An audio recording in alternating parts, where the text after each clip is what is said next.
when you've gone through your life and you've learned your lessons and you've transformed and you've gotten to the last third of your life, now's the time to turn around and be an inspiration, be in service, share your wisdom with kindness and purpose, and be good to the last drop.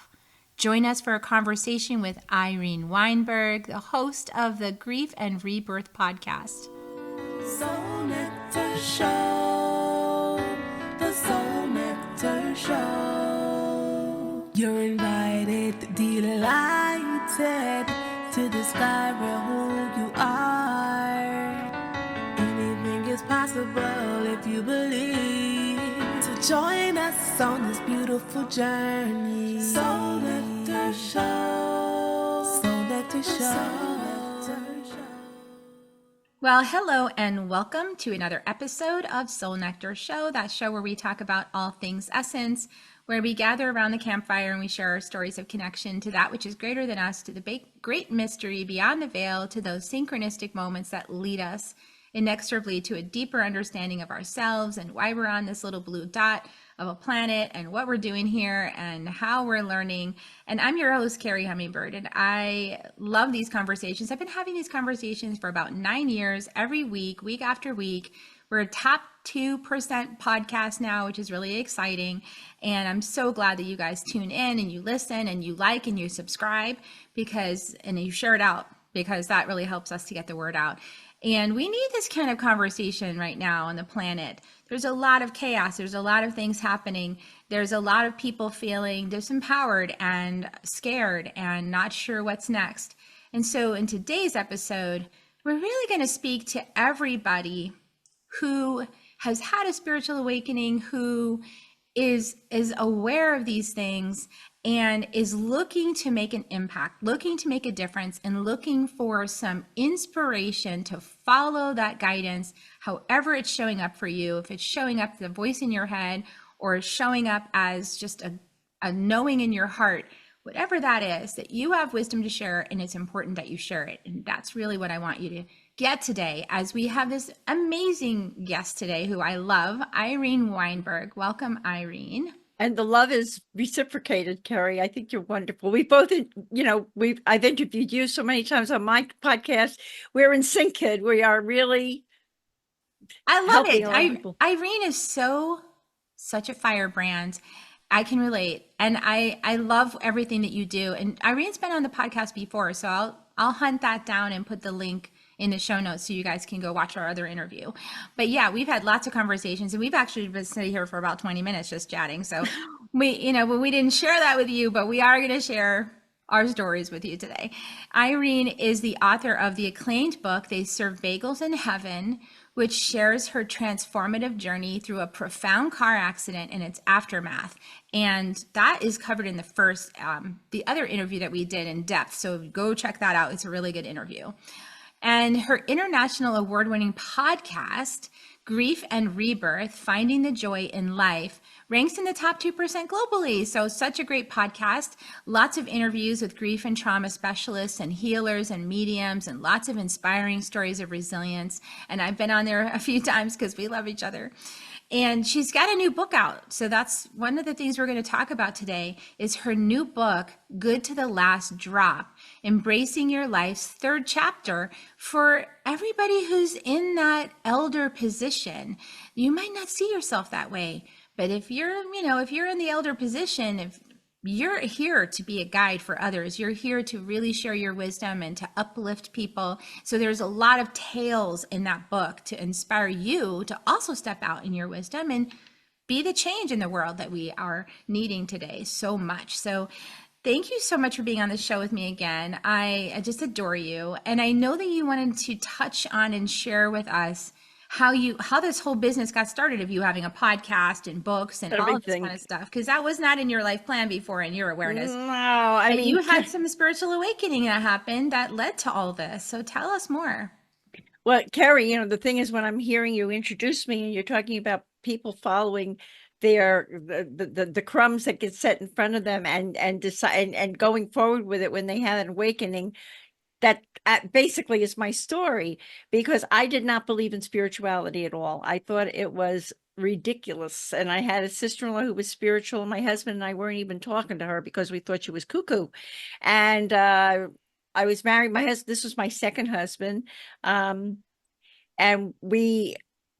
I say I had one lousy appetizer, and then with my first marriage, and then I got the entree with the second. We had a really good marriage. We were surrounded by all kinds of issues and problems and all that kind of thing, but we were really great together. And I learned later that we were soulmates and all. But what happened to me is one day we were married going on 18 years, and I was washing dishes at my kitchen sink, and I suddenly got a thought in my head that wasn't my thought. And the thought said, Saul has to go. Many lessons will be learned from his death. I'm like, what the heck am I thinking? And I brought him a glass of water. I kissed the top of his head, and I put it out of my mind. So I thought, but you never forget something like that. And 2 months later, we were on the New York State Thruway. We were coming home from a weekend skiing. We were on the road for an hour and a half. And all of a sudden, I felt the car go into a huge swerve. And I looked over, and Saul was sound asleep at the wheel. And I called out to him. I said, Saul. He woke up. He saw what was happening, and he went to pull the car out of the swerve. And as he did, the car started to rise up like I was in a gigantic roller coaster, and it started to rise up into the air for the first of 4 flips. And when we took off, I got a second message, and it said to me, he's not going to make it. You are. Think about this. I'm in the middle of flipping. I get, he's not going to make it. You are. Then we flipped and we hit again. We took off into the sky again. And then I left my body and I entered the void. And I said, what is this? And then I felt myself return to my body. And the car flipped again. And then it flipped the third time. And then it flipped the fourth time. And we landed upside down in a ravine on the side of the New York State Thruway. I look at Saul, and I've been told he's going to go. And I look at him, and I see that I'm next to the shell of my husband. He's gone. So hard. It was like, and I'm like, but in some way, Kerri, I had a touch of acceptance right away because I got that message. And I kind of was like, what's up here? What's going on here? So I see these EMTs land in this helicopter. And they jump out of the helicopter, and they're rocking my car back and forth to get me on right side up on the road. And one of them put his hands through the shattered window of my car. There were still pieces of my car on the road 6 months later. And we held up traffic on the New York State Thruway for 2.5 hours. Oh, it was wow. such a bad accident. And he started to pull me by my shoulders through the window of my car. And as he did, a male voice, Kerri, came into my head. I've been told it was Archangel Gabriel. I'm not sure, but that's what I've been told. And it was almost like, I think it unlocked the key to something for me, because the voice said, be loving and kind to everyone, as they laid me on the side of the road. Now, I don't know about everyone listening here, but your husband is dead next to you, and you just got told to be loving and kind to everyone. It kind of changes your cells as they're multiplying. And all of a sudden, I felt like I had like a directive from heaven. And I suddenly got that Saul was still with me. And I suddenly got, there was something really up here. And the other thing I thought about, and I'm telling this on purpose for my story, is I thought to myself, I will get through this somehow. I didn't even know how hurt I was, that I was going to need 4 surgeries. I said, I'm going to get through this somehow, because my son was buried on Saul's, Saul was buried on my son's 21st birthday. So I was saying to myself, I will get through this somehow, because I have to show Matt that you can get hit by a grenade in life and still keep going. And so what I did, besides getting the message, in hindsight, now that I look back at it, besides getting the message and how that redirected me, I also scripted that I was going to heal this one way or the other. Somehow I was going to get through this. And instead of screaming for myself, I started validating everyone who came near me because I was told to be loving and kind to everyone. So I said to the EMTs, thank you so much. It's the weekend before Christmas. What's your name? Thank you for helping me, blah, blah, blah. And they're taking me to this emergency trauma center. And I get greeted by the nurses and the staff and all. And I'm not carrying on. That in fact, when the doctor came over to me and he said, I need to tell you some tough news that your husband is gone. I said, I know, doc, and I'm the luckiest woman in the world that I had the years that I had with this man. I mean, I was so like transformed and being so loving and kind. Not that I wasn't a loving and kind person before, but there's a difference between it's your personality and sort of who you are and being conscious that this is who you're supposed to be and that there's something behind all of this. So I was so transformed in my reactions that the doctor's assistant, the surgeon who operated on me the night of the accident, called me 3 months later and she said, I have to tell you, Irene, that you changed lives in the emergency room that night. Wow. We never saw anyone. We have seen it all on that throughway, and we have never seen anyone who validated everyone who came near her and was so loving and kind and not screaming for yourself in your situation. And I was in the hospital for 3 days. And then I had 2 blood transfusions. I had a torn artery in the bottom of my right foot, 19 stitches. I lost the ACL in my knee. My collarbone was reversed inside my shoulder. I had a detached retina. I was a mess, but I knew that there was something up. And after the surgery, after the surgery, after I came home, I was in grieving hell like everybody else, crying, hysterical, missing Saul, waves of grief and all. But what was this about? And about 6 weeks after the accident, we had buried Saul. I was going through all this stuff, all the human financial issues, family issues, all of that stuff, when I suddenly got a call from my dry cleaner. Now, this is what we're talking about, how you follow the threads and the thing, because you never know where it's coming from and who is the messenger or whatever. And anybody can know me for 3 minutes, and I talk to everybody and I'm very friendly. So when I would come in to see my dry cleaner, hey, how you doing? What's going on? So he called me. He said, Irene, I wouldn't tell this to everyone, but I feel like I need to tell you this, that 8 years ago, my oldest son died of a drug overdose, and my wife and I were inconsolable. He said, when we tried all these grief counselors and coaches and all these people, and nothing helped until someone told us that the soul goes on to the other side. And we have talked to these different mediums and we've heard from our son. He's given me the evidence. And we're going to be seeing a guy in 2 weeks who is going to be very famous one day. And it won't even cost you anything if you come with us, because we did a video for him. I had no idea, Kerri, what the heck he was talking about. I did not know, but I knew something was up. And I ran to a bookstore and I got James Van Praagh was just out with his first book, Talking to Heaven. And I'm reading it like I'm studying it or whatever. And I walk into this room. I take Saul's car, and I'm telling you for a reason. My car was completely totaled. So I take Saul, and I'm just out of my wheelchair. And I drive 2 weeks after my dry cleaner called me. I drive to his house, which was about 5 towns away from me. I left my car, Saul's car actually, at his house, and I got in his car. And now we go to about 5 more towns away to where this gallery is being held. I didn't know what a gallery was or anything like that.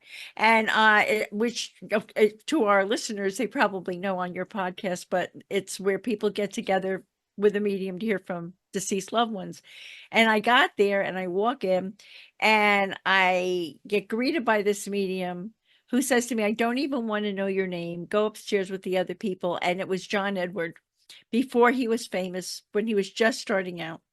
And I go upstairs and I'm nervous. I felt like I had a date coming or something. I didn't know what to expect. And it was like Saul let me wait till about halfway through the readings, and I'm hearing these amazing things. I'm getting a message from someone whose father shot himself in the head with a pistol. Oh my God, that's my father. I mean, I'm hearing these amazing things coming through. And then all of a sudden I'm hearing from a guy who's talking about Dr. Pepper. Does anyone relate to Dr. Pepper? And it was before voice recorders, and I elbowed my dry cleaner and I said, Joel, start writing, because 15 years before he met me, Saul's brother, who was an advertising executive on Madison Avenue, put Saul's name in a Dr. Pepper commercial. That Dr. Pepper was coming east from California. Let's talk to the man in the street, Saul Weinberg, instead of John Doe or Kerri Hummingbird or Joe Smith. Saul Weinberg. And Saul used to laugh about that. How could John Edward possibly know that? So now he's, for 40 minutes, Saul was giving me unbelievable evidence. He's telling me he died in a different state than where you live. Who's Matt? I said, that's my son. Who's Bruce? That's his son. I mean, it was unbelievable what was coming through. And he's telling me that he's telling me that his favorite car is parked far from here, and it's got, and it's got Saul Z on its license plate. How could John Edward know that Saul was a real estate developer in Hoboken? The kids loved him and they called him Uncle Saul Z. And here's the license plate, Kerri. Wow. Right? So like all of a sudden I'm in shock because all this evidence is coming through, and I don't know who to talk to. I don't know who to tell about it. So of course now I call my sister-in-law when this amazing 40-minute, the one that you thought was crazy, that was like right. I call her, go, Yeah. Carolyn, I don't know who else to tell, but this thing happened to me. I heard from Saul. She says, thank God, because 2 weeks after he died, I was in meditation and he came through and he gave me messages for you, and I didn't know how to tell you. And there was a message about each of the, we had a blended family. There was a message about each of the kids. There were messages about businesses I was struggling with because I inherited all these business problems and all. And it was amazing. So now I can't tell anyone in my world because they think they'll think I'm cuckoo, but I start reaching out to mediums and different people, and I start getting a message that there was a divine plan, that we're soulmates, that if certain things didn't work out for him in this lifetime, we had agreed he would leave early and we would work with each other from across the veil. I'm like, huh? But it feels right. It's like, it feels right. And when you start getting it from not one medium, but 2 and 3 and 4 mediums are all telling you the same thing. Wow. And then they started telling me part of the divine plan is that I was supposed to write a book. So remember, everyone, we get the crumbs. So now I'm getting told I'm supposed to write a book. A book. I said, what book? I played the violin growing up and I had honors with English and all, but what book? But when your husband, through mediums, describes his toes to you, the first way he ever kissed you, the first meal you ever made him, what he was wearing the night he died, and on and on and on, you tend to say, okay, I'm going to write the book. Yeah, so too much evidence. Yeah, it's exactly. too much evidence. So, but I could have. You had choice and said, I still don't believe it. This is baloney. I'm not going with it. But it was too evident to me that something was really up. And also in my gut, Kerri, it just felt right. Yeah, and I just knew. And honestly, it was a blessing to me because I was in such despair with the grieving. It gave me something to focus on, that I seem to be getting led somewhere. So now I get connected with this woman who's a channel, and she says to me, I've turned down a lot of offers to help people with books, but I'm being told from the other side that I have to help you with this book, that this is a part of a divine plan. Okay. So I started asking questions. I started asking him about, our past lives, what was it like for him to go to heaven, to go to the other side? And she starts getting answers. And I still had a skepticism until she said, Saul's telling me you had past lives together. And one of the past lives he wants to talk about is that you were a little boy in ancient Israel and he was your rabbi, teaching the Torah, the ancient texts and all. And he's saying you were such a good little boy. And she says, he's given me a name for you. And she was Methodist. She never heard a word of Hebrew in her life. And she said, he's giving me a name for you, and I don't get it. It sounds like Yeled Tov. And I was like, Yeled Tov? That's Hebrew for a good little boy. Oh my gosh. So I knew that this was real because she didn't even know what she was You saying didn't to know what she was me. saying. She just was hearing it and relaying it to you. Yeah, Yeah. you're right. And this was my first experience. So now I put together the book and I get out with it. Okay, it's all God, everybody. I'm doing my job. I put together the book. We're good. I'm telling my story and I'm getting good reviews and the whole thing. And then one day I'm sitting right here and I get the word podcast comes into my head. And I'm a baby boomer. And I said to somebody, what's a podcast? Yeah. What I is heard the this? word podcast. And the person said, oh, I can help you do that. So I said, they're telling me I'm going to start to interview people. Again, I could have said, are you kidding? I've never done anything like this. This is bonkers. What? But it felt right. Right. Yeah, it So felt right. And then it takes that natural curiosity and that natural friendliness that you have and it just puts it to use for others, for the collective. I mean, I think that they said, she's a good one. I have a feeling when I bounced out of my body, they said, come on over here. We're going to seed you with some information. And maybe the key got turned in the lock when I got the beloved and kind to everyone type of thing. Hmm. So now I'm saying to myself, so who am I supposed to interview on this podcast? And I thought about the fact that I could not have made it through I grieved.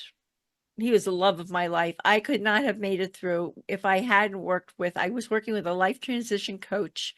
I opened up to energy healing. Mediums saved my life because he was coming through in any way that he could. And I also realized that I was going through some really difficult, challenging time. And the way I was getting through it was to heal, to work with people, and it was transforming my life. So I thought, I'm going to interview grief and trauma specialists, healers. Hello, Kerri. Mediums, and people who have been through tremendous challenges in their lives and healed and come through it. Hello, Kerri. So, right? What a great offer. And that's what I love that you do is that you're so approachable. You understand not believing any of it. And you also have a really powerful story about what helped you believe. And when you believe, it all works. Like when you believe and you listen and you follow, it all, not to say you shouldn't ask questions, because asking questions is really good because that confirms it for you when you get the answers, right? Like when you ask the mediums and they channel, they have proof for you, that helps you with your faith, that helps you with your trust. Absolutely. And they've come through with things that they couldn't possibly know. And that's the part that is really convincing. So now I'm out there, I'm learning how to operate the technology, which continues to be a challenge always, but I'm learning to operate the technology, and I'm out here with the podcast, and I start interviewing people, and I find out that I have a knack for this thing. I never knew. So like spirit tapped me because they knew what I didn't know. And another thing that's happening is I'm becoming empowered now, and I'm realizing things about myself. One of the things that the life transition coach had said to me when I was working with her was, we have to find out who you are without soul. And I cried and carried on. I don't want to be anybody without soul, but guess what? Through all of this that was happening, I was discovering parts of myself, Kerri, that I was never in touch with all the years of my life. And it was a big surprise to me, to be honest with you. And it was very rewarding because people were saying, oh my God, great interview. And I'm learning so much and all of this. So now it's really starting to go. And like you, I'm in the top 2%, and throughout the world. And I really feel that what you're doing, what I'm doing, what all of us are doing is so important to the collective, that we're really helping people to understand that there's so much more than what meets our native eyes, or what we believe, or what we've learned in our families, or whatever. And through all this healing, I have to say, because I really started to change my attitude and approach to things. It's a part of my story, but I helped to heal my family. I had a very abusive father. I was disowned by my family for 23 years. It changed everything about how I handled things. I literally at one point was able to bring my family together with a therapist, with my mother, after my father passed. And my mother worked with the therapist and became accountable for things that had happened. And we discovered that she was a battered woman and what had happened to her and Wow. all of that. So it was really, this whole thing opened, like I'm helping interviewing healers, but I'm walking the talk, and it's starting to change my life and my family also, and what we're doing and what we're going through. So anyway, I'm doing the podcast. I'm meeting fabulous people like Kerri Hummingbird, and I'm having a good time, and I'm helping all these people. And I do want to share one story that came from my podcast.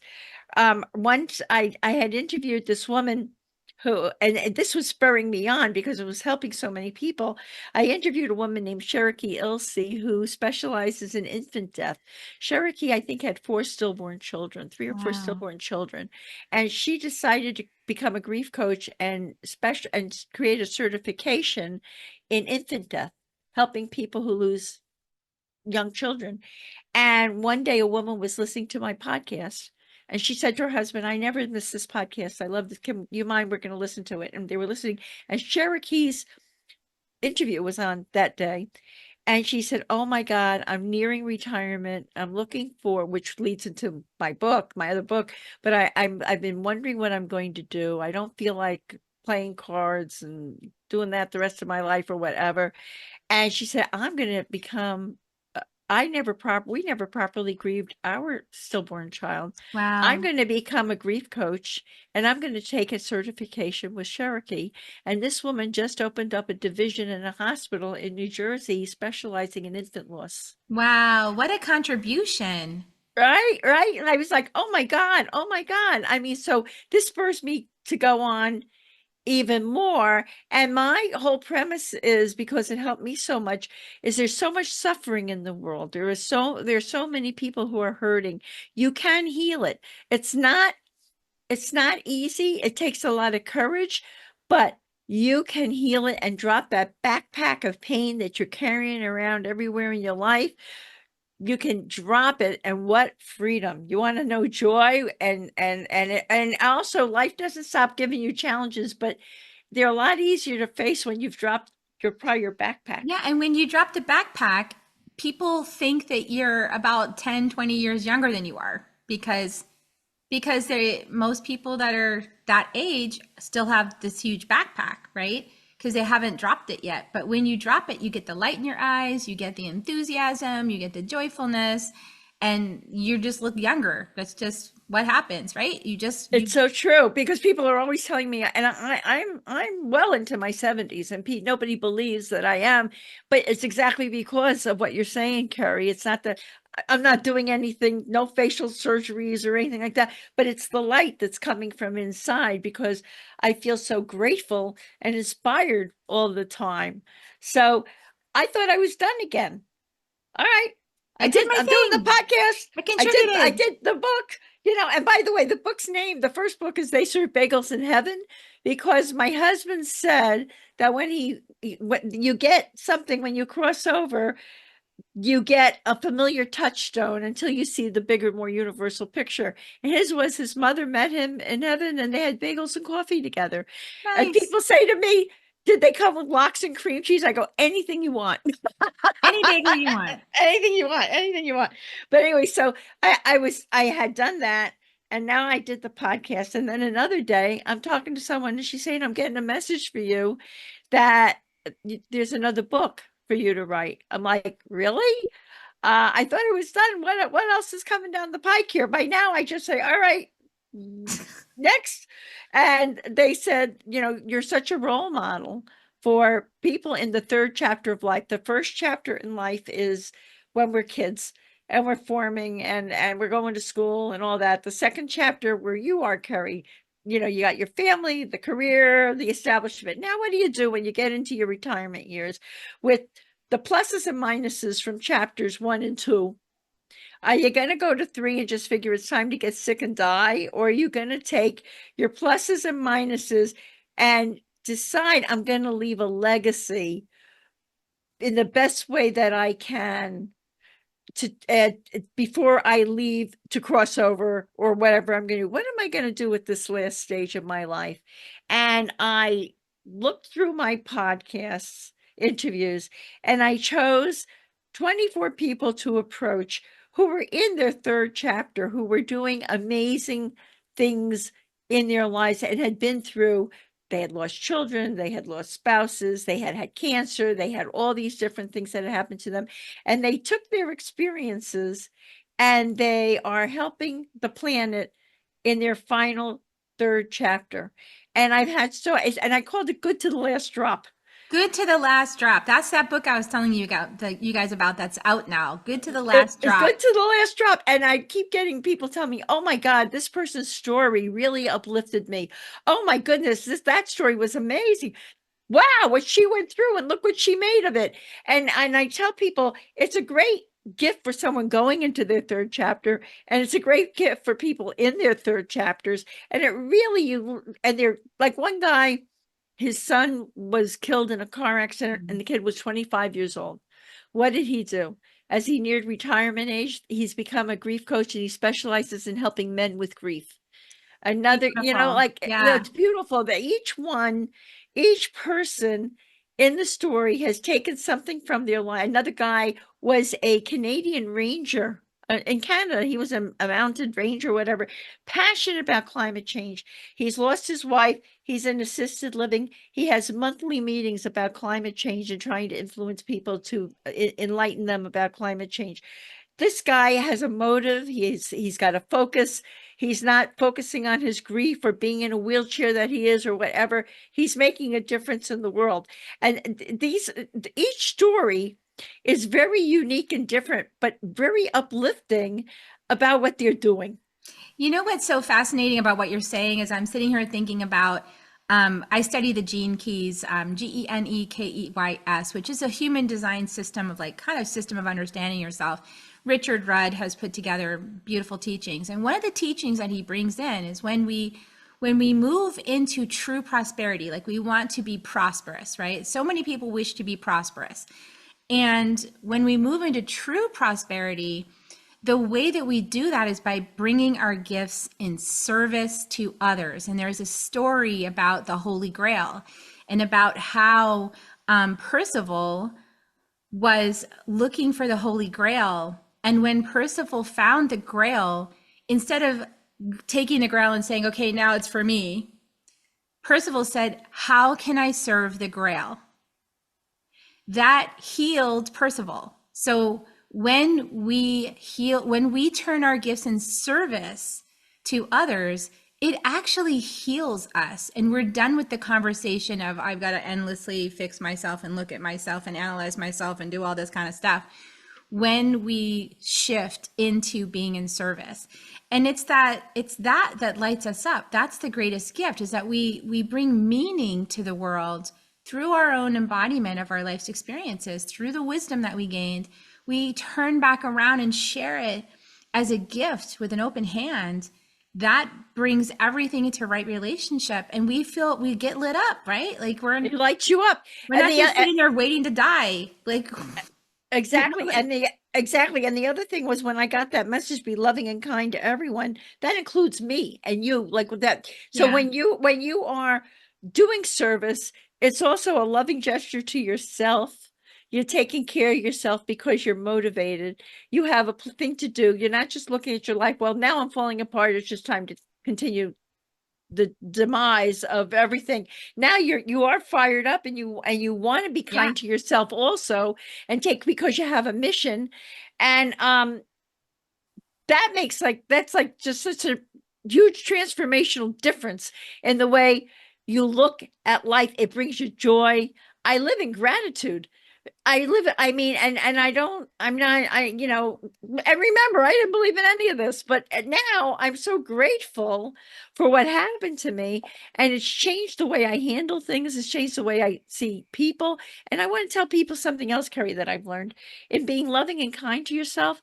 That means that there are certain people in the world who are toxic, who are very negative, who might want to bring you down. You don't have to get into that drama, but you can detach from them, bless them, and separate out from them. I think that it teaches us also discernment. Would you agree with that? Yeah, I think discernment is a really big topic. And I've talked with a lot of students about that. And one thing that happens when we're empathetic, when we're people that care and we're empathetic and we have compassion, is that we can sometimes get into a cycle of attracting people who are leveraging our compassion and empathy because they're not building their own. And that can become a lopsided relationship, right? Where they're taking a lot, but they're not giving. And then you're kind of feeling burdened and drained from, because if you're not in a truthful relationship is reciprocity. There's a reciprocity that goes back and forth, and then you feel good, when you're in that. But when you're always giving to somebody who never gives back, that kind of relationship becomes quite burdensome and heavy. And sometimes the lesson is to put that boundary there and to say no. And it feels like rejection to the empathetic person, right? And then we feel bad because we're like rejecting. Right. But actually, what if that is the brick wall motivator for the other person to go, oh, wow, there's something that hurts. Ouch. I have to go look at myself and find out what happened there. Then it's a motivator for them to grow. So you hope. Some people choose not to. Maybe they do it and maybe they don't, but they might just go find somebody else who gives them everything they want. But the point being that the more people get blocked in to that cycle, if we're rescuing them from it, we're not helping them to grow. And so sometimes it is that no, it's that boundary with love, like, this is my loving no, and I wish you well, and I'm no longer giving you that energy. Right. But then there's also cases though, if you've noticed, where like you think somebody's toxic, and sometimes that's a projection of energy out. So we do have to be discerning, because we, as responsible people, we want to be able to be self-reflective and ask the question, am I projecting stuff on that person that I'm actually upset with myself? So I go do my own healing on that. Or is this the opportunity for me to break a unhealthy pattern and say, no, for the good of everybody? So those are things I ask myself, and it's not always clear right up front. It's not always clear. It's not. You have to actually sit with it and look at it, because sometimes I don't want to see those things about myself. Yeah, it's a little bit of a mirror sometimes. Right. But I have to also say that I notice a lot of people, they like hearing themselves talking and complaining. They love the drama, and they don't want to change. They want to use you as their venti over and over and over again. You hear the same story over and over and over again. You're their venti, but there's no movement on their part. You can tell them a million times there's healing available, this or that. They really don't want to hear that. They just want to vent. And those are the kinds of people I go, that's martyrdom, actually. That's so interesting, because I used to be stuck in martyrdom, and I spent like 2 decades on a psychotherapy couch. And yeah, having been a person like that, they would tell everybody all my problems, but then like not change them. I would say you do have to set boundaries with people like that. And that person might be really hurt or offended, but that hurt or offense actually helps that person to make a choice to change, because they start to see it's me, or it's this process, or what am I not getting here? In my case, I didn't realize I was complaining all the time. I didn't realize that I was using my power of the word in such a way as to keep repeating the things I said I didn't want every week with big emotion and psychotherapy sessions. I didn't know that until 2 decades went by. It took me a while to figure it out. And then I went, I'm going to stop going to psychotherapy. Like, I'm not going to talk about this stuff in that way anymore. There's got to be some other way to process this that would actually transform it. And that's when you make that decision, like, I choose to no longer do this. That's when things change. That's when people call you up, Irene, and go, oh my God, what do you have in your podcast? Like, who can I talk to? I'm open. I'm willing. I want to change. Show me everything. Right. But sometimes people have got to go through a lot of pain to get to that place, right? And you hope that they'll get to that place, because you want them, because you do care about them, and you want them to drop their backpack, but only they can drop their backpack. And you don't want to start carrying their backpack for them. No, and you start carrying their backpack, you start worrying about their problems because they're constantly foisting them on you. And it's, you're there to be a light and to help them and give them other ways of thinking about it. But you're not, you know, it's not good for you to carry them either. This is why it's so helpful what you're doing, because what you're doing, what I've done with the podcast and with the books that you've written and the books that I've written, we put them out for anybody who's ready, right? Right. And so we're serving the people who go, I'm ready for this, which is really different than knocking up to somebody's door and saying, hey, this is a better way to live than what you're doing. That's the thing that doesn't work. And all the people who go knocking on doors to sell their religion know that that doesn't work, because they get angry responses. So what we do want to help people, and we can do it in a way that people can find us when they're ready. But I did share with you earlier, sometimes I do push it. I will just admit, I get frustrated like everybody else. You mean you're a human being, Kerri? I am. Hard to believe. And my husband called me on it today. We went to brunch and we were sitting there and we were having a conversation at our table. But because I have spidey senses, like super spidey senses, I knew that the conversation that we were having, which was a high vibrational conversation about leadership and what leadership actually is, was bugging the hell out of this person next to me, because they had actually voted in a leader who's not a leader. And I was like, this is bothering them. And I kind of amped it up a little, because I knew I was having a conversation with my husband and they were eavesdropping on me. So it was kind of their problem anyway. Right. But I was communicating something that they probably don't hear in their reality, because nobody's willing to speak up. And so I kind of pushed it. So once in a while, I will do that. And then after they really got up and were, like very frustrated, clearly, and like not liking this conversation and left, my husband was like, when did you transition it to teaching them? Yeah, I did. And he's like, because we need to just focus on us and not about teaching them. So that was my correction. My husband was right about that, is that I switched over into like feeling what was going on with them and speaking words to him that were actually directed there. That's where I sometimes find myself, I go out of alignment a little bit, because I get pissed off that people stick their heads in the sand and they sequester themselves and won't learn. But we all need to learn right now so that we can collectively ascend this reality into a higher place. And I'm a little impatient about it, and I would like it to happen faster. And anyone living in this world, I'm sure at this point, especially listening to your podcast, would like it to happen faster. I mean, maybe people can sympathize with me, but I know it was kind of out of right relationship to do that. I wasn't completely blatant about it, but I knew what I was doing, because I knew she was listening. I knew they were listening in. And I would have had a hard time resisting it also. It's like, you're listening into my conversation, so yeah. But yeah, so sometimes, is that going to be helpful in the long run? Is that going to be destructive in the long run? I really don't know, because everyone makes their own choices about how they encounter the things that they encounter in their life. But, those are questions I'll leave up to all of you guys to decide. Was I right or was I wrong? I don't know. We'll see. I think that I would go to, you're allowed to be human, and I probably would have been inclined the same way, to tell you the truth. But your husband wanted your attention. Yeah, and we were having a really good conversation. But when you're talking about leaving your legacy, right? You're talking about putting it out there, and you've given your heart, and you've done your podcast, and you've followed all the directives that you've been given. And there's always more. Because when your heart is alive and you're lit up, there's always more ways that you can serve. And I do believe that the most highest ethical expression of that would be what we're doing now. Because if somebody's listening to this conversation this long, then you guys are really choosing this conversation. And hopefully then it's benefiting you.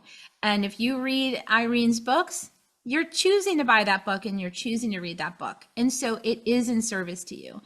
Now, if we went to the store and we brought it up to somebody and said, you need to read this, that would be intrusive, right? That would be us assuming that we know better for them than they know for themselves, which would be the very thing that I'm saying I don't like anyway.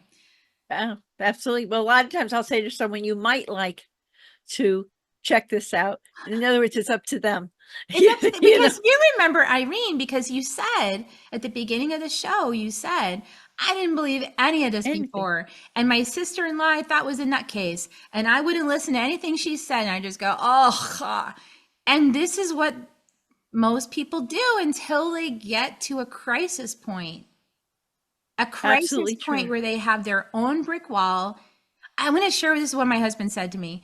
He said, some people have farsightedness and they can look and they can see the brick wall coming and they course correct before they hit it, right? So those of us that are older souls would be those, right? We see the brick wall coming, we go, oh, there's a brick wall. Uh, We're going to go this way, right? But then there's some people who go brick wall, oh, brick wall, oh, make a change. Next brick wall, oh, brick wall, make a change. It's like they need to bang up against the thing in order to learn. And I feel like we're collectively in a spot like that right now. And for those of us who are farsightedness and we're like, there's a brick wall, like just 5 feet ahead, you probably want to, and they're not listening. It's frustrating. It is frustrating. it may be that the only way they're going to learn is to hit that brick They wall, need to hit the Kerri, which brick is so wall. sad because you and I would like to save them all from hitting the brick wall. But some Exactly. people, that's the only way that they're going to learn. So that's also being a space holder, right? Is that we have to acknowledge that there are times in our lives where we needed that brick wall before we would learn.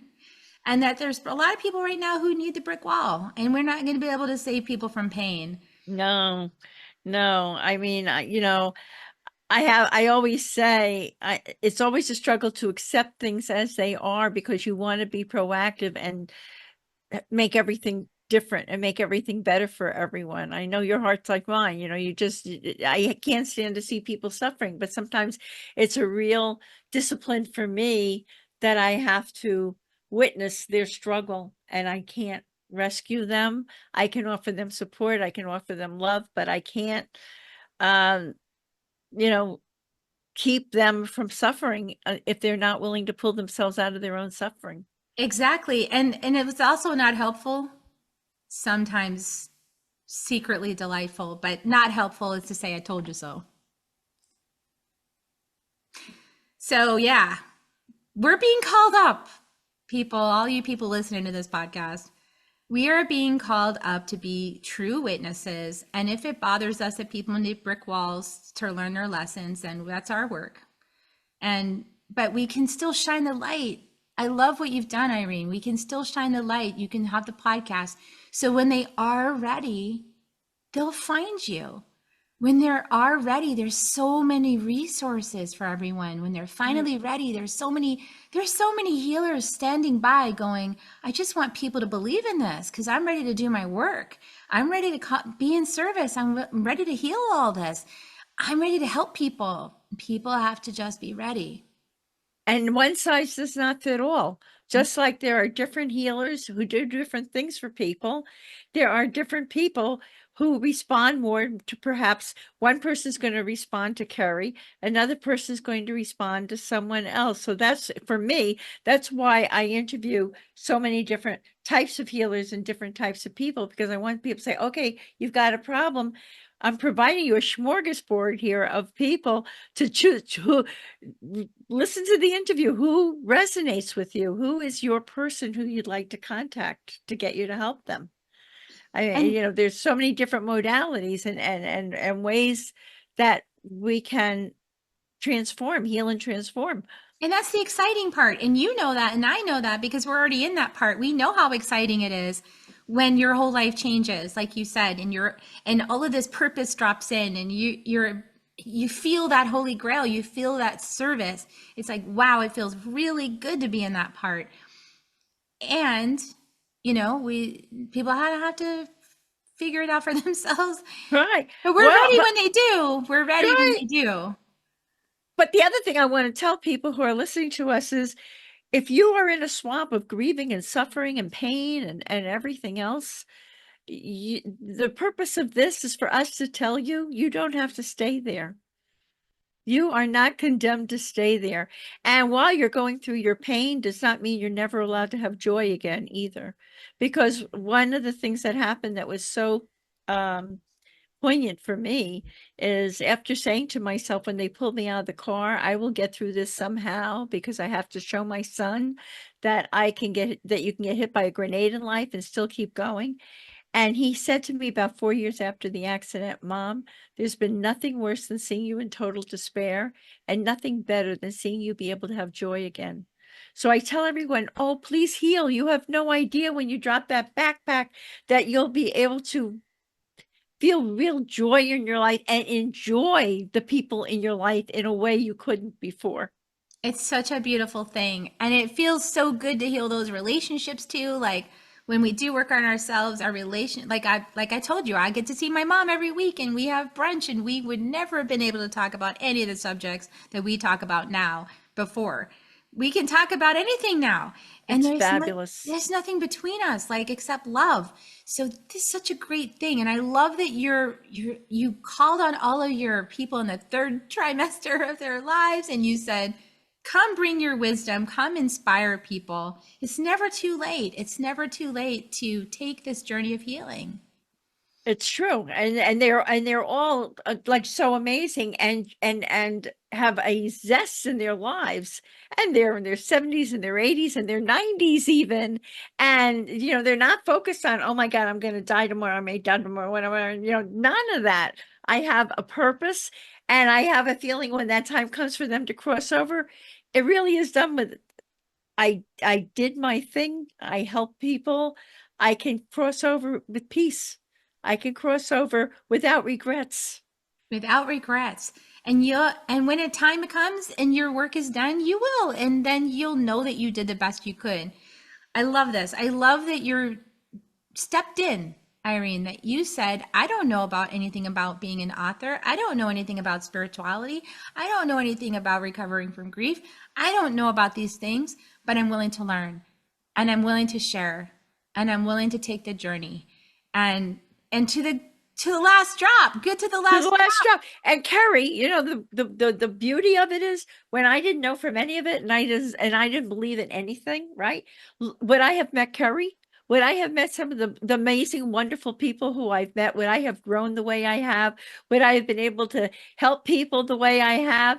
It's just such a heart filling, and I don't come from my ego with it at all. I mean, my husband died to it. I got given a directive, and thank God for it, but it's not about me. It's about what I need to do and how I can help. Yeah, and it's the kind of help that feels good. So that's what I also want to say is when you do true work, it feels good. It fills you up the same time you're helping others. That's how you know it's right relationship. You feel filled up. You're feeling good while you're doing it. Right. And Kerri's the girl who can tell you what is that going to be that's going to help you know what's going to fill you up, because it's different for all of us. But we're all doing service. We're all in service. And I love your light, Irene. There's just something so special about your spunky. It's just great. I love it. Thank you. I always love our conversations, and I always love connecting with you and hearing what you're doing next. You're not slowing down. Keep on going. It's a freight train. It's like, it ain't stopping. There's just more to do. There's more love to share. There's more light to share. There's more joy to share. There's more hope to bring, and you're doing it. I'm doing it. It's so fulfilling. I wake up in the morning just grateful, with a smile, and I see other people. I live in a complex, in a building, in a mid-rise building. I see people with no spark in their eyes. I see them walking around. They figure now it's just time to get sick and die. And they don't know that there's more on the other side. They don't know. They have no understanding of it. And a few people in the building said, why don't you tell your story in the building? I said, I'd probably be stoned by some of these people, because they think it's crazy and they don't believe in it. So like you, Kerri, I'm not like pushing the envelope on everyone. When people are ready, Grief and Rebirth is there. Soul Nectar is there. You find maybe a few, you want to listen to a few, but you find your place. You find what resonates with you, and you grow. Yeah, and the proof is in the pudding. If your eyes are sparkling, you're doing something right. That's so true. That's so true. And when people resent you because you've got sparkling eyes and they don't, Detached with love, that's their issue. You can have sparkle too, but you got to clean out. Oh my gosh, the whole, like, I just had to say one more thing about the whole drain the swamp thing. Today, also, a little message came in about that. How everyone's like, we got to drain the swamp, drain the swamp. I'm like, you know what swamp everyone needs to drain? The inner swamp. That's right. That's right. When you drain the inner swamp and all that stuff that everyone holds on to and all those resentments and all that baggage and all that expectation unfulfilled and just the whole, and you drain your own swamp, you get to be a hollow bone and your spirit comes in way more strong and you get the sparkle in your eye and you drop the backpack and you feel good. So like, it's always inside, everybody. It's in here. That's totally true, Look Kerri. in here. Yeah, really good stuff. I love this. I always love our connections. I'll pop a link to your first interview down there. I'll go find it probably on YouTube and I'll put it in the show notes. And I'll put a link to Irene's new book. Go check it out. Good to the Last Drop. Embracing Your Life's Third Chapter. You're not slowing down. You're getting to the good stuff. This is like the most enriching stuff because you've been through your life experience. You've catalyzed transformation. You have wisdom to share. This is the yummy part. So don't turn your back on it, people. Like dive in. You're not done. You're not done. You're not done. It's not over. It's not It's not even over when it's over because you're going on. So what do you do until you get there? Exactly. Make it good to the last drop. Good to the last drop.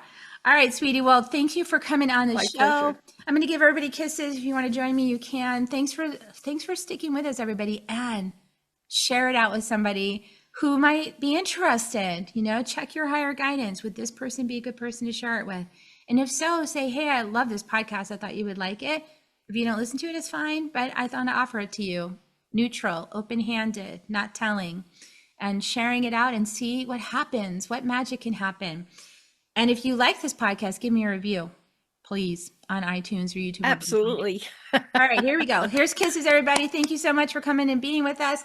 We love you, everybody. And we'll see you next time. Thank you, Irene.